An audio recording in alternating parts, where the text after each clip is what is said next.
controls the past, controls the future. Who controls the present, controls the past.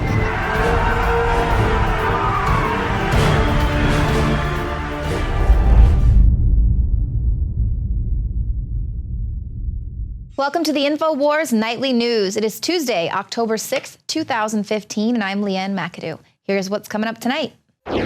Tonight, Obama pushes gun control while shipping guns to ISIS.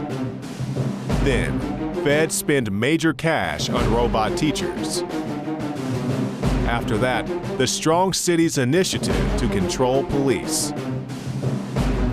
And Matt Drudge surprises the Infowars crew. I'm not really a fan of like rock stars, movie stars, people like that. I like politics, and I'm sitting there during that 70-second break, and Matt Drudge rounds the corner over here, and it was just like total and complete deer in the headlights, and I'm still double taking here. And then he's hiding over there in the shadows right now. I'm not kidding. They're going to say this is another conspiracy theory. And we got Anthony Gucciardi. Is Matt Drudge over there? He is over there. That's next. Come on, just for a second to give the national media a heart attack. Nightly News. Can you just walk over here behind the stage? You're not going to believe it. Now, see, it's right around this way. I haven't had one photo in 8 years.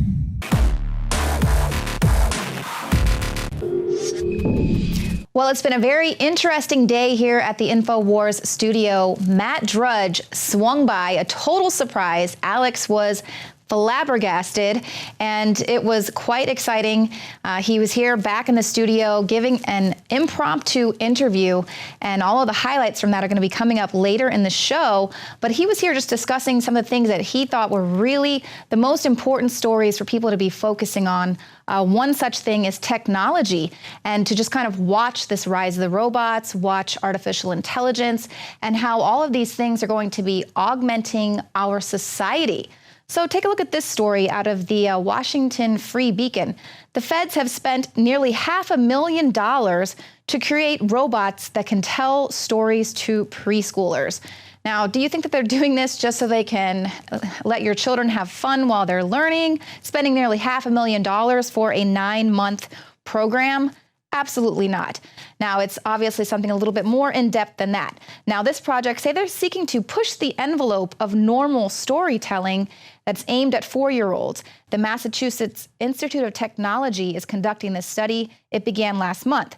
So they say social robots can engage children as personalized learning companions. They hold great promise in augmenting the learning experience of children with parents and teachers.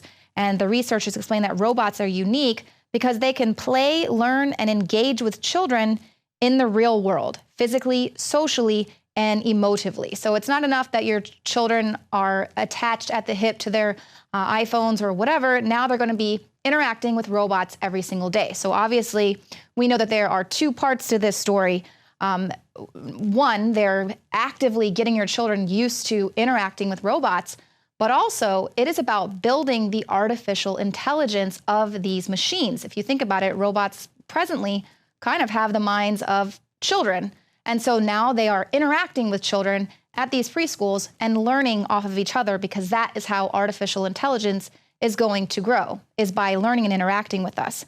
So basically they say that this project is going to develop these robots that can act as tutors to tell preschoolers long stories, and they're going to assess the efficacy of an autonomous, personalized social robot that engages as a learning companion on the language development of preschool children. So not only are these preschool children going to be getting their language components there, helping them with the language development, but the robots themselves, the artificial intelligence, can also develop its own language. So that's what's really happening here. And they're going to be developing a new personalized story generation algorithm. So like I said, that project's going on for 9 months. So of course, they're introducing your children to this new world of robots.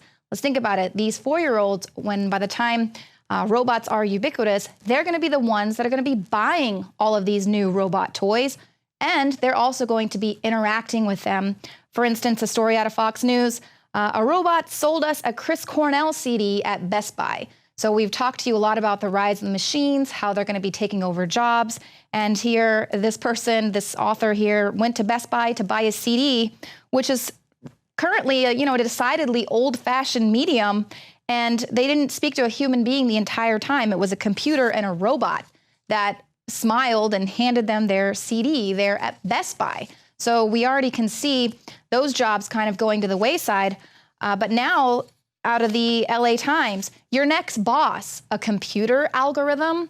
So they're talking about how computers are beginning to learn on their own. Years of research into artificial intelligence is beginning to pay off. And this article goes on to talk about many of the ways that artificial intelligence is already ubiquitous in our life. We might not even recognize it.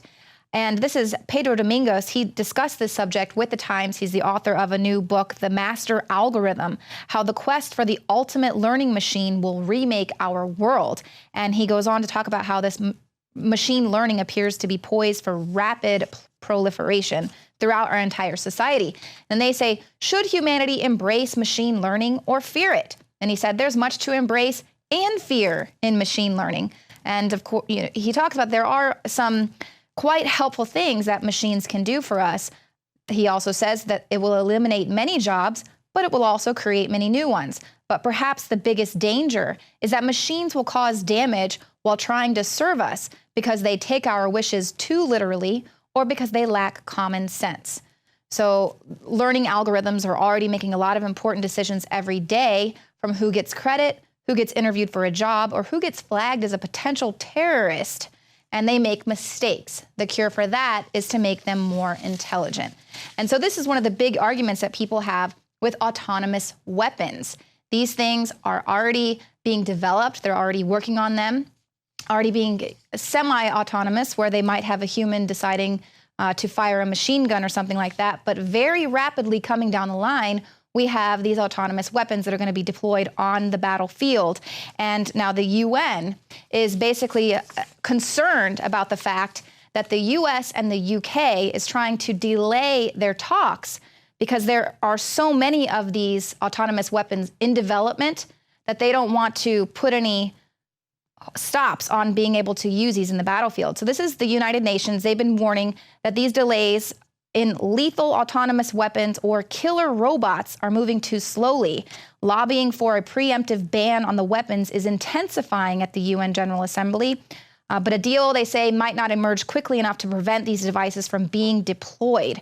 And observers are saying that the US and the UK are seeking to water down an agreement so that it only includes emerging technology, meaning that any weapons that are put into practice while discussions continue are beyond the reach of a ban.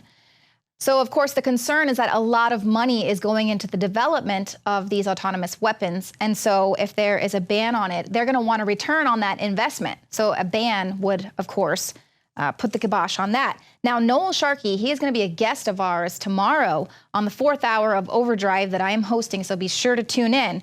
But he was interviewed for this story.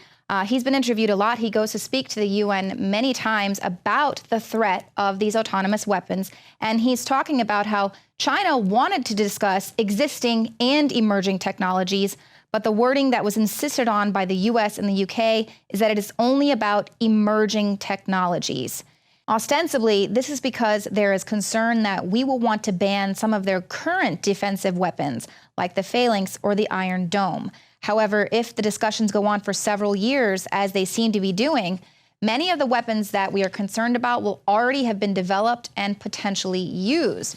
Now, Sharkey goes on to detail some of these weapons that are being used. For example, the X-49B, it's a fighter jet that can fly on its own, and there are already contracts for swarms of autonomous gunships. He also goes on to talk about, they're not all fully autonomous weapons, but some semi-autonomous lethal weapons, such as the South Korean sentry robot SGR-1. It patrols the country's border with North Korea, detects intruders as far as 2 miles away, and the robots are armed with machine guns. Currently, they're controlled by humans, but they're reportedly capable of making a decision to kill without human intervention. Israel is deploying machine gun turrets along its border with the Gaza Strip, and the UK's Tyrannus fighter jet flies autonomously and can identify and locate enemies. And he goes on to talk about the fact that they are not just looking to get one fighter jet, but to actually have the edge on the battlefield. They are looking at swarms of these autonomous fighter jets. That's the concern that he is most concerned with there at the UN.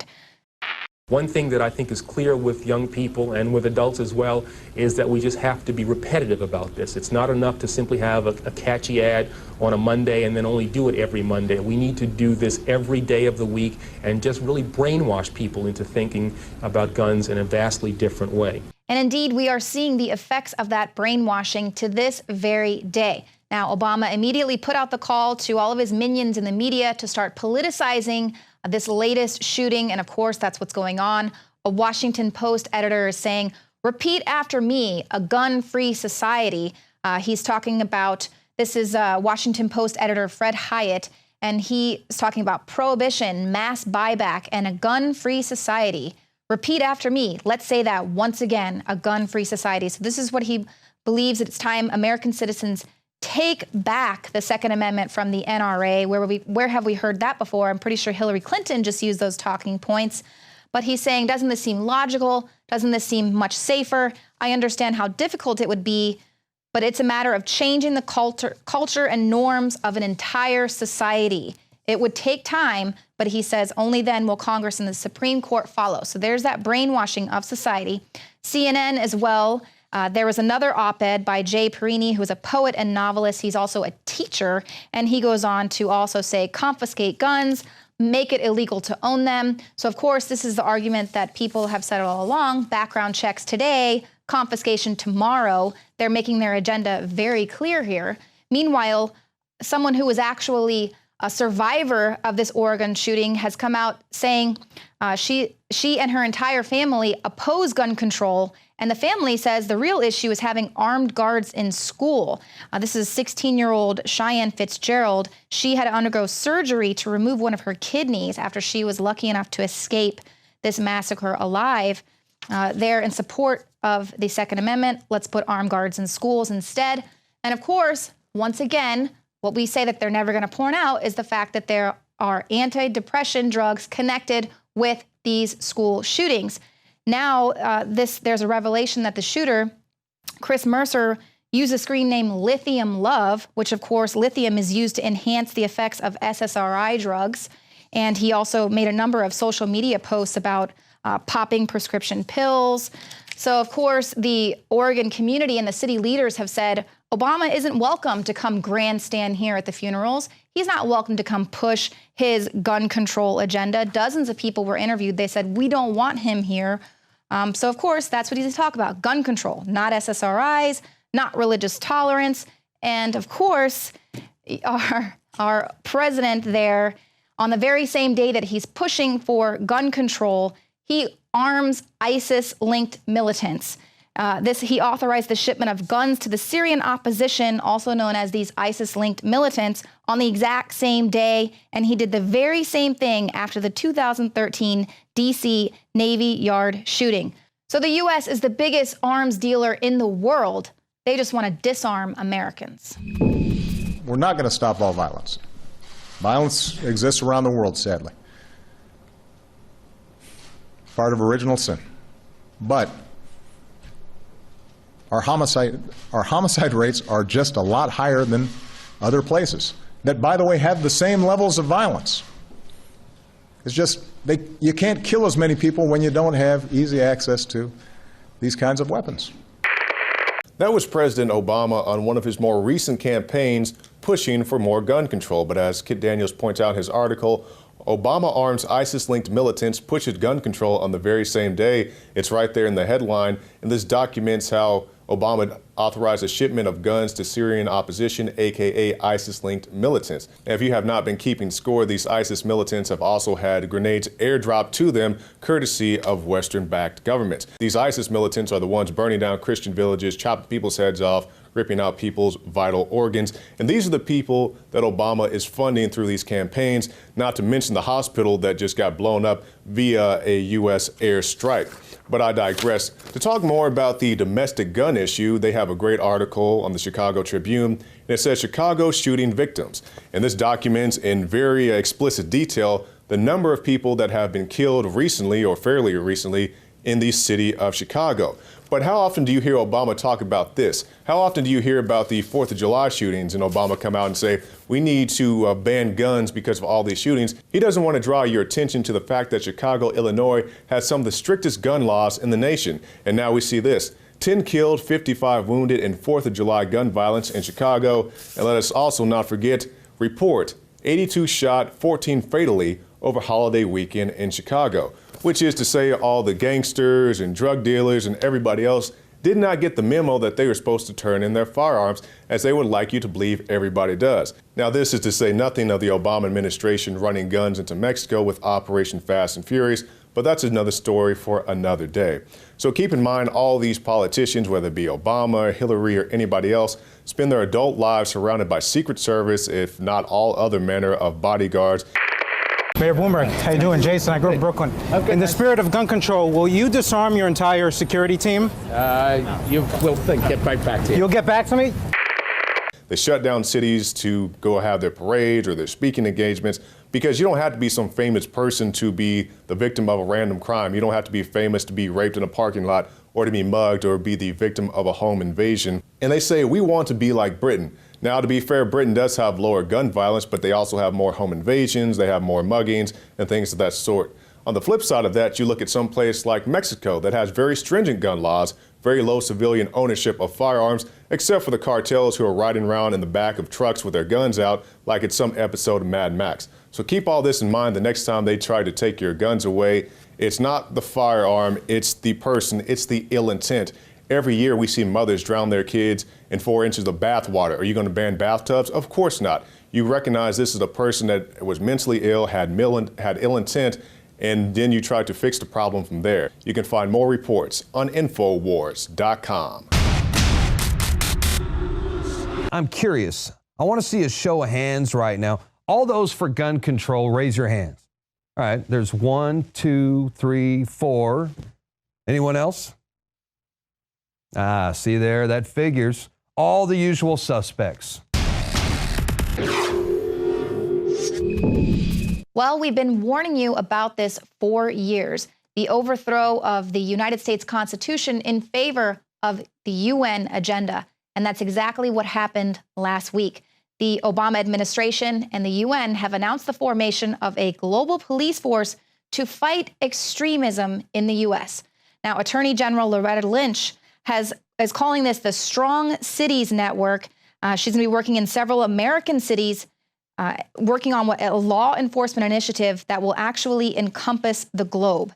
And David, now this is going to override the Constitution. It's much bigger than fighting extremism. It's very troubling, Leanne, because this is yet another example of information sharing. I mean, if we look at these press releases from the Justice Department and others, and we looked at a word cloud, what we're going to see here over and over again is sharing, global, extremism, and we need to look at what they're talking about when they talk about extremism. We're going to cover that in just a moment. But we need to look at what they're talking about in terms of the global aspect. We need to understand that what they're looking at here is yet another example, just as we got corporations constantly spying on you and sharing information with each other, sharing information predominantly with the government. They now want to do this at a local level. Think of it kind of like Agenda 21, where they're working grassroots level to enact a global agenda. And of course, that global agenda is total information awareness. We've talked many times about how they want to create geospatial intelligence. They want to know everything about you that they can possibly know about you, map it onto a location,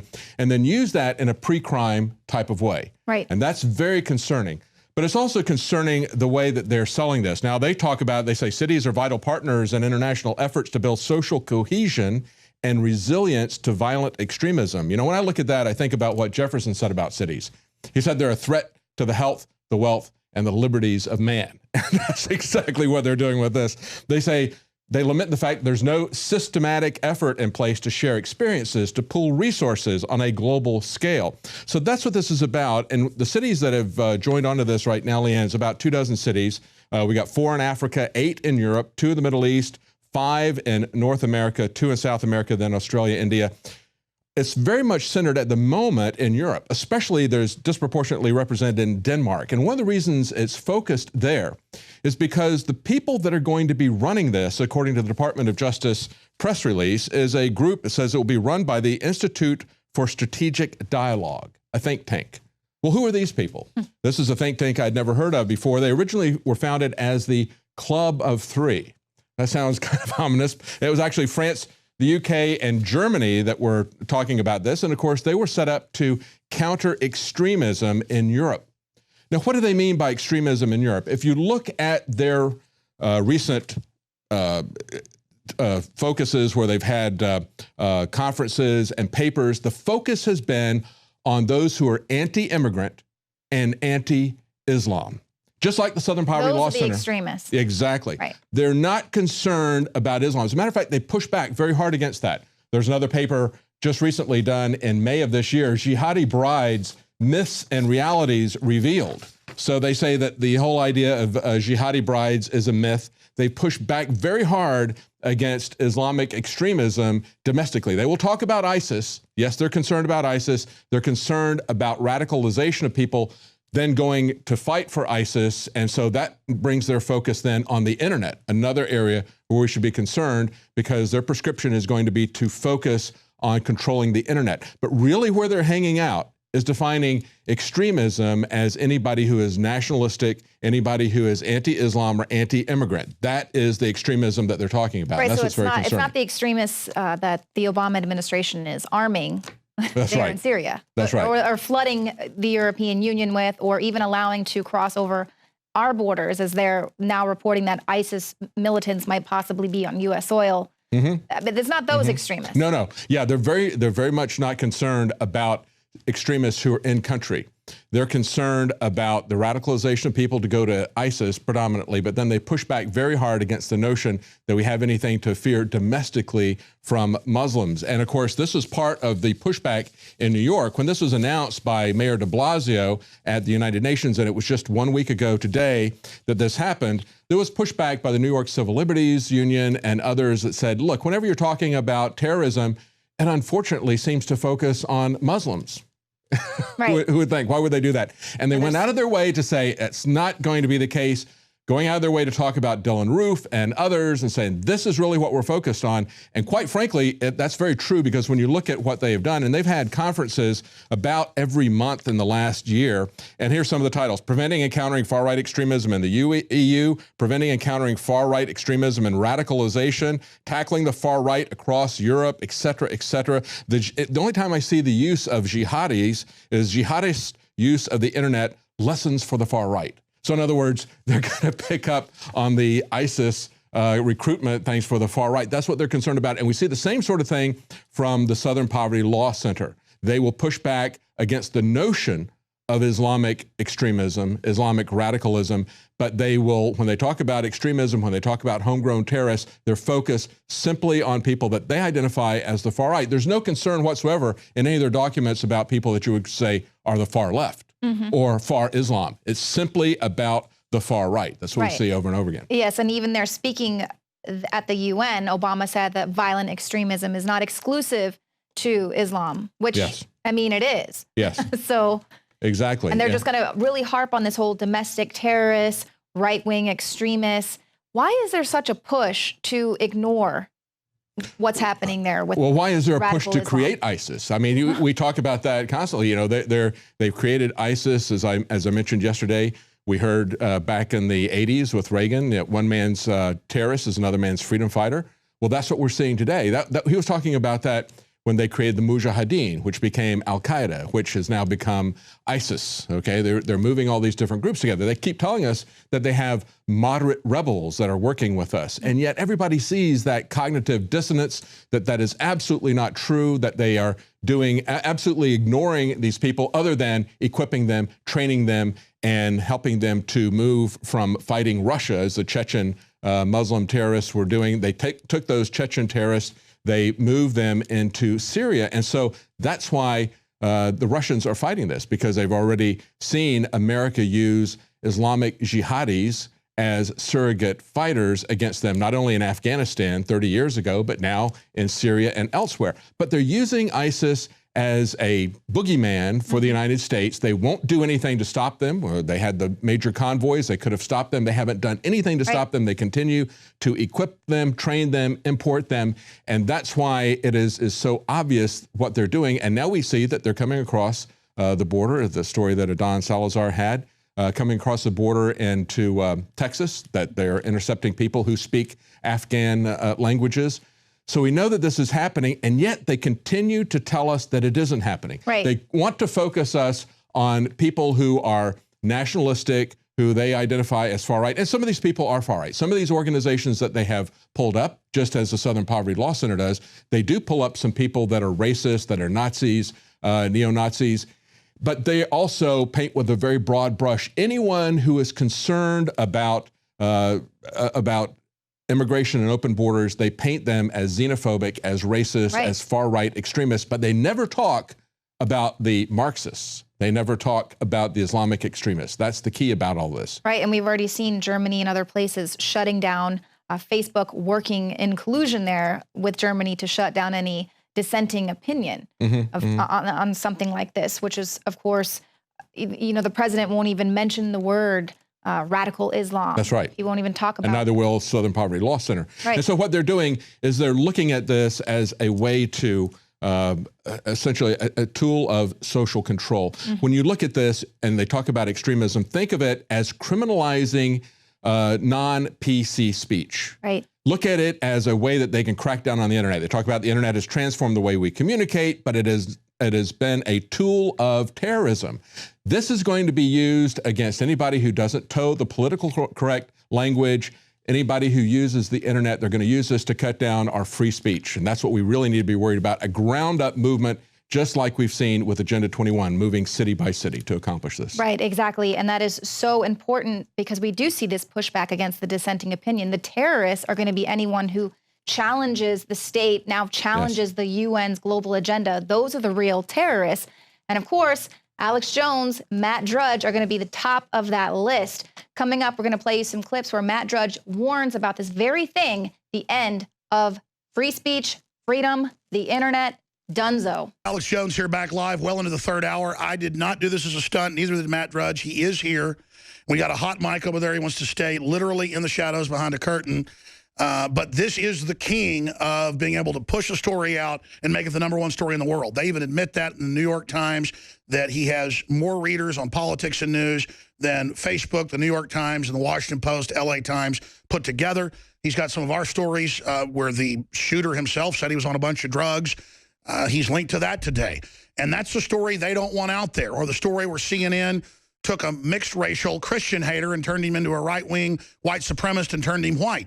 They don't want people knowing that, but Matt Drudge and his great crew can link to alternative stories, foreign stories, mainstream stories, photos, mugshots, and really just focus on what Matt Drudge thinks is interesting. And the public tends to agree with him that what he focuses in on is really catching the zeitgeist or the pulse of the people. So he might have 50 links every day where Facebook has 500 million, but he has more traffic. That is the true David versus Goliath story. And this is not scripted. I have no idea where I should go. Matt Drudge, I guess you're here for ACL, or why are you in Austin, Texas? Well, you were just talking about Facebook, and thanks again for having me here. I'm not on Facebook. I don't do the socials. I've got that little Twitter thing. Even that's kind of disgusting. You know, I've been doing the internet as long as you've been doing this radio show, Alex. Literally every day, as you have, literally every day, practically. I think you've taken a little more time off than I have, actually. Yes, I've kind of gone. And I can't say that about many people because you are a peer without peer. And I'll tell you, I was there before Facebook. I was there before CNN.com. I was there before mostly all of them. I have a very clear perception what the internet is. In my mind, I'm free. I'm not defined by what they say the internet is, meaning Goldman Sachs, meaning who they invest in for the latest startup, meaning the latest BuzzFeed or Salon or Gawker. Well, Gawker's more independent. But there's a lot of corporate makeover of the internet that I have not adapted to. Simply put. I'm friends with some of them. When I go to New York, I make the 6th Avenue rounds, but I am not a part of that system. I am a free thinker. I'm an American. I'm very concerned with what's happening. So I just give it my all. I've learned how to take care of myself and detach from outcomes, because otherwise you can't survive. And I don't know where you are on that topic. I just follow my instinct, because they always tell us how to adapt to be successful, but really we're just adapting to their mindset to be their slaves. I don't. No, you don't. I have remained completely independent from all of them. All of them. I am not influenced by any of them. I need no traffic from Google. I don't care if I get one traffic referral from Google or Bing or Yahoo or any of these others. It's always been that way. Now, if you think of that setup, how rare that is, because everybody's so hungry for referrals, for likes. I don't need to be liked. I don't need to be liked at all. I don't care if there's a button right there at the top of Drudge saying like or dislike. Thumbs up, thumbs down, doesn't mean anything.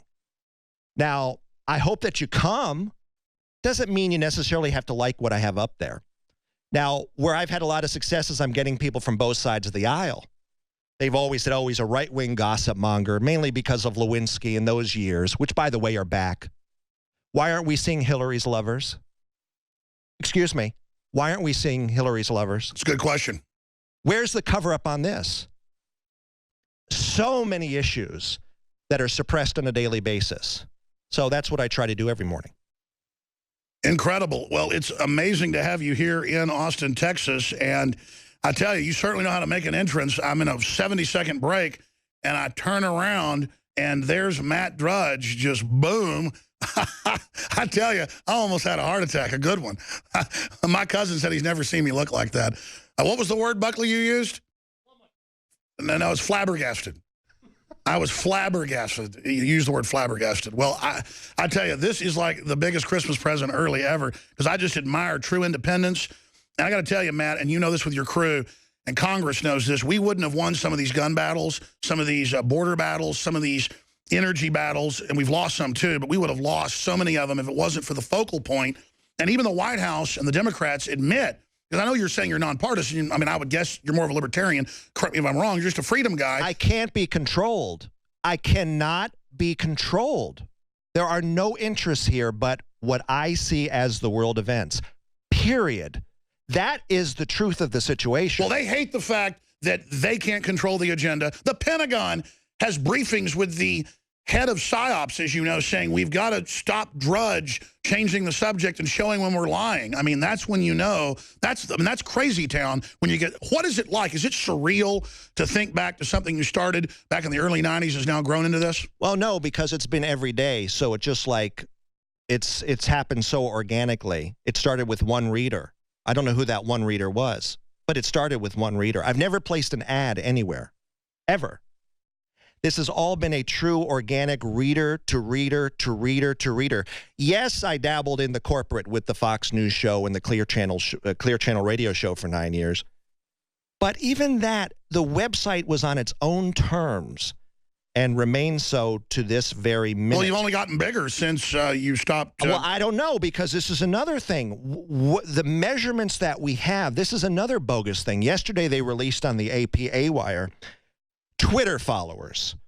Hillary is the queen of the Twitters with 4.9 million. They don't say how many are fake. They don't say how many are They droid. admit the first ladies is like 80% fake. Well, no, the AP did not do that, Alex. So this whole thing, this whole socials, these socials, you know, Beats One Music, which I'm obsessed with, which has been launched on Apple, which is probably one of the best things they've done since Steve Jobs died.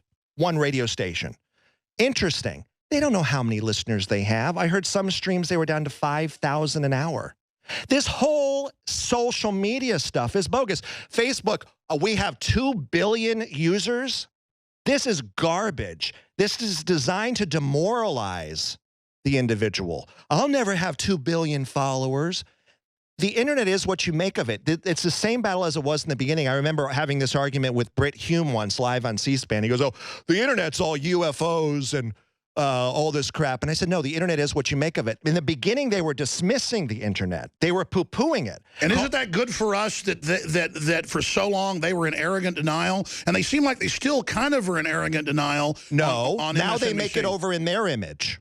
Now it's these endless, monotonous tweets. Meaningless. Meaningless. To me, it's just a lot of gnats, a lot of confusion. When the reality of the situation is life on Earth has not changed. We need facts, we need events, we need specifics on things. Not all this confusion. It's almost they've made the internet over in their image, these corporations. And I think they're failing, quite frankly. Skip the break. Skip the break. Oh, sorry, Matt, go ahead. I had to interrupt. You say you think they're failing? I think they're failing to the point. This is a whole nother discussion on how sick are the American people right now. I've been saying they could put Hillary Clinton's brain in a jar in the Oval Office and she'd be elected. People are really sick. I think you know this deep in your soul, and this is why you get demoralized here on this very set. Yeah, I shouldn't. Yeah. People are sick. How they've got here, you've been on a wonderful arc over almost decades now, explaining why people are and have become so sick. That being said, people are willing to be made over in the image of these corporations. The reason there's so much anger online also is a newspaper like the Washington Post will leave a comment section. They don't care what you're saying. They don't care what you're thinking. That's why you get these anger that, oh, I have to be, you know, I'm out here as a citizen and I'm operating in their playground. Make your own playground. The reason I'm here, Alex, is you've made your own playground. This is a figment of your imagination. And the Drudge Report is mine. It is a very simple thesis. You are what you dream you are and become. And I wish Americans would get out of the sickness and just become greater. And well, that's profound. I mean, because if we start creating our own maps, our own world, our own vision, then there's no way for these cultural tyrants to program us. And that's why they're pushing so hard to get more outrageous. I mean, is this the beginning of the end? And to operate in their playgrounds. So you become famous on YouTube. That's ridiculous. I'm not saying you. I'm saying the 13-year-old that just died that they're saying is the first YouTube star that died. You're playing in Google's hell pit. No, I agree, but I've invaded all those. Make your own place. Make your own. The internet allows you to make your own dynamic, your own universe. It's been more than 16 years since Matt Drudge gave his historic speech at the National Press Club on June 2nd, 1998. At that time, he said that the mainstream media would go bankrupt, that individual bloggers and researchers on the internet were just as important as the New York Times. The controlled state-run media had a field day making fun of Matt Drudge. But today, their hubris has drained away, and they're no longer as arrogant as they once were. Now we see calls for the FCC to regulate print news and online news. And we see establishment publications like Time Magazine, Newsweek, and the New York Times battling to keep from going completely bankrupt and imploding. It turns out pretty much everything that Matt Drudge said in that 40-minute speech has now come true. Well, Matt Drudge is saying a lot of things today that the mainstream media is still laughing at. Why do they laugh at people that have been proven right over and over again? Here are some of the most important moments, in my view, from Drudge's speech. And we're also adding headlines from over the years to show just how much of what he had to say came true. This is something new. This marks the first time that an individual has access to the news wires outside of a newsroom. You get to read all the news from the Associated Press, UPI, Reuters, to the more arcane agency French press and the Chinois. I'm a personal fan of the Chinois press. And time was, only newsrooms had access to the full pictures of the day's events. But now any citizen does. We get to see the kinds of cuts that are made for all kinds of reasons. Endless layers of editors with endless agendas changing bits and pieces, so by the time the newspaper hits your welcome mat, It had no meaning. Now with a modem, anyone can follow the world and report on the world. No middleman, no big brother. And I guess this changes everything. More than 10 years after breaking the Clinton-Lewinsky story, Matt Drudge remains more powerful than ever with his website, thedrudgereport.com. Matt Drudge is a legend on the internet. Every journalist and politician in America reads his website on a daily basis. When radio lost out to television, there was anxiety. The people in the radio business were absolutely anxious and demanded government stop the upcoming television wave. Television was very nervous about other mediums coming forward, cable. The movies didn't want sitcoms to be taped at movie studios for fear it would take away from the movies. No, television saved the movies. The internet is going to save the news business. I envision a future where there'll be 300 million reporters, where anyone from anywhere can report for any reason. It's freedom of participation absolutely realized. The First Lady of the United States recently addressed concerns about internet during a cyberspatial Millennium Project press conference just weeks after Lewinsky broke. She said, we're all going to have to rethink how we deal with the internet. As exciting as these new developments are, there are a number of serious issues without any kind of editing function or gatekeeping function. I wonder who she was referring to. Mrs. Clinton continued, anytime an individual leaps so far ahead of that balance and throws a system, whatever it might be, political, economic, technological, out of balance, you got a problem. It can lead to all kinds of bad outcomes, which we have seen historically. We are in an information war, and we are losing that war. Would she have said the same thing about Ben Franklin, or Thomas Edison, or Henry Ford, or Einstein? They all leapt so far ahead out that they shook the balance? No, I say to these people, faster, not slower. Create. Let your mind flow. Let the imagination take over. And if technology has finally caught up with individual liberty, why would anyone who loves freedom want to rethink that? If you're an undersecretary at the Energy Department and you're doing an interview and you say one thing, you could end up being on the front page of Drudge. Anyone saying anything can get caught up in the spin cycle in a way that is very damaging. It hurts what we're trying to do on a daily basis, but also is very damaging to that individual person. And we cannot hide our bad news stories. Bad news gets out one way or the other, and we must come to terms with telling the bad stories as well as the good. When bad things happen, the American people should hear it from us, not as a scoop on the Drudge Report. The editor of Civilization magazine, Adam Goodhart, wrote a great op-ed in the New York Times talking about, is this really something new? This type of fast reporting, this competitive. I'm very competitive. I'm part of the headline generation. He maintains it was a going back to our foundations when the press was found in quite a different atmosphere, when the press would report that the president's mother was a common prostitute brought over by the British Army. Imagine if someone did that now. We have a great tradition of freedom of the press in this country, unpopular press. If the First Lady is concerned about this internet cycle, what would she have done during the heyday when there was 12, 13 editions of a paper in one day? What would she have done with that news cycle? That's the foundation. That's what makes this club great, is the tradition. And I think we have a tradition of provocative press.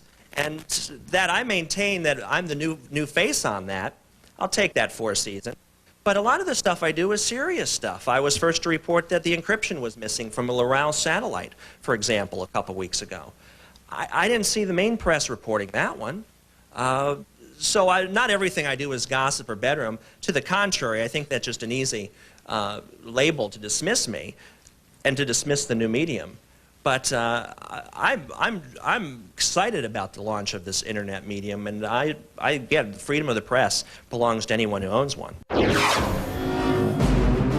Tonight, the Drudge Report and Infowars are once again in the crosshairs as the U.S. government seeks to regulate conservative media via election laws. Jones is the wildly popular conspiracy theorist whose stories often make their way from his website Infowars, where on any day you can find headlines about vaccines, mass fluoridation, and the 9/11 cover-up, into the so-called mainstream GOP establishment.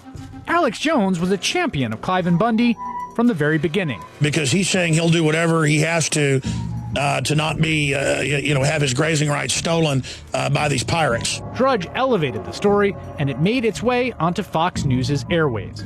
Next thing you know, so-called mainstream Republicans are calling people like this patriots. The conservative website that's called The Drudge Report pulled out all the stops today to promote a big, new, bombshell video. Today, the leading conservative website's headline was this: Civil War, Senate to go for handguns. I'm an addict. I'm a Drudge addict. Actually, my homepage is actually something else, National Review, but I find myself going to Drudge all the time because as a communications professional, you can tell what's going to come down the pike. If there's a siren on Drudge Report, you're like, oh boy, better go knock on the Oval Office door and let them know what's going to happen.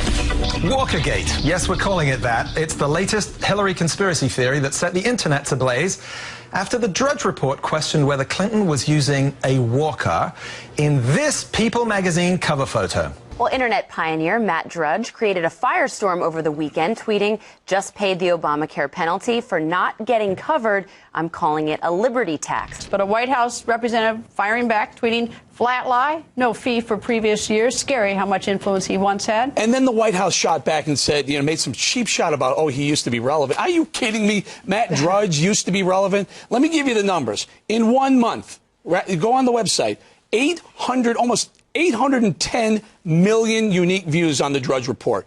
I guess that a nice Twitter fight between the White House and Matt Drudge. People had suggested I start a mailing list. So I collected the emails and set up a list called the Drudge Report. One reader turned into 5, then turned into 100. And faster than you could say I never had sex with that woman, it was 1,000, 5,000, 100,000 people. The ensuing website practically launched itself. That's it for the show tonight. Thank you for tuning in. We'll see you here tomorrow, 7 p.m. Central. Dave, my mind is going. I can feel it.